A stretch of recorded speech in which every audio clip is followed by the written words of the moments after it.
இந்த சாலை கிராமத்துல வந்து சாதி மதம் முக்கியமா பார்க்கறது இல்ல. ஆமா. இங்க வசிக்கக்கூடிய மக்கள் இந்து, இஸ்லாம், கிறிஸ்டியன் இந்த மாதிரி எந்த ஒரு மத வேறுபாடும் இல்ல. என் கூட நிக்கிறவர் வந்து ஒரு இஸ்லாம் மதத்தை சேர்ந்தவர். உங்களோட பெயர் என்ன சார்? என் பேர் சாலை ராஜா முகமது. பட் இந்த மார்க்கத்துல சொல்லக்கூடிய விஷயங்கள் நிறைய நீங்க வேதத்துல வேதங்கள் பத்தி எல்லாம் பேசுறீங்க. ஆமா. ஒரு இஸ்லாமியரா ஆமா. இருந்தாலும். எப்ப கத்துக்கிட்டீங்க? இங்க வந்து தான் நான் கத்துக்கிட்டேன். அப்புறம் இந்த மெய்வழியை பத்தி என்ன தெரிஞ்சுக்கிறதுக்காக வந்தேன். ம். அப்புறம் எல்லா வேதங்களும், எல்லா மதங்களும் ஒரே கருத்தை தான் சொல்லுது அப்படிங்கறத இங்க தெரிஞ்சுக்கிட்டோம். ஓகே. இப்போ உங்க குடும்பம் இஸ்லாம ஃபாலோ பண்றீங்களா? இல்ல சாலை மெய்வழி மார்க்கத்தை? சாலை என்னுடைய மார்க்கத்துல நாங்க வந்துட்டோம். சாலை இந்த மார்க்கத்தை ஆமா தான் சாலை ஃபாலோ பண்றீங்க. எல்லாமே மெய்வழியினுடைய ரூல்ஸ் தான். ரூல்ஸ் நாங்க தான். இங்க என்ன ரூல்ஸ் போட்டிருக்காங்களோ அதான். அது. எங்களுடைய வணக்கங்கள் வேற, வழிபாடுகள், எங்களுடைய பழக்க வழக்கங்கள், உணவு முறைகள், ம். இன்னும் எங்களுடைய திருவிழாக்கள்லாம் வேறதான். எல்லாமே வேற. வேறதான்.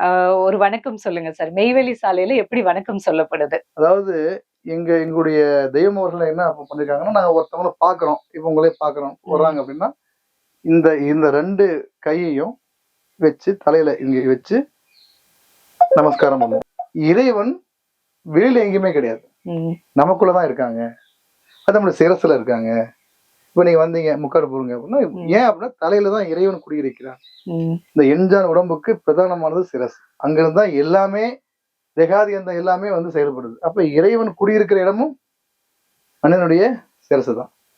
அதனால நாங்க என்னன்னா, இறைவன் எனக்குள்ளேயும் குடியிருக்கிறார், அது உங்களுக்குள்ளேயும் குடியிருக்காங்க.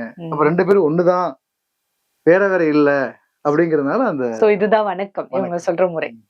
சோ இப்படி நமஸ்காரம் பண்ணுவாங்க, இப்படி கைகூப்பி வணக்கம் சொல்லுவாங்க. பட் சாலை மார்க்கத்தினரோட வணக்கம் இதுதான். நீங்க இஸ்லாம்ல இருந்து இந்த மார்க்கத்தை பின்பற்றி இங்க வந்திருக்கீங்க. இப்போ உங்க குடும்பத்துல வாரிசுகளுக்கு திருமணம் அப்படின்னு பண்ணும்போது சாதி மதம் பாக்குறீங்களா இல்லையா? இப்ப எனக்கு வந்து 2 பொண்ணுங்க இருக்காங்க. அது மூத்த பொண்ணுக்கு இப்ப திருமணம் பண்ணி கொடுத்தேன். அவங்க ஃபேமிலி வந்து முதலியார் ஃபேமிலி. இந்துல இருந்து அவங்க உங்க சாலை மார்க்கத்துக்குள்ள வந்தவங்க. அங்கதான் நீங்க இஸ்லாமியரா இருந்து சாலை மார்க்கத்துல திருமணம் பண்ணி கொடுத்திருக்கீங்க. ஆமா. நான் வந்து அவங்களுக்கு பொண்ணை கொடுத்திருக்கேன். இப்போ உங்களுக்குன்னு ஒரு சொந்த பந்தம் இருந்திருக்கும்ல. நீங்க இஸ்லாமியரா பிறந்தப்ப அவங்க எல்லாம் இதை ஆதரிக்கிறாங்களா? எங்க ஃபங்க்ஷன்னா வருவாங்க போவாங்க. எப்படி ஆதரிப்பாங்க? ஆதரிக்க மாட்டாங்க. பட் நீங்க அது பெருசா எடுத்துக்கிறது. எங்களுக்கு இங்க ஒரு பெரிய ஒரு சொந்தமே இங்க இருக்கு. எல்லாம் தான் இவரு சொந்தம் தான் எங்களுக்கு.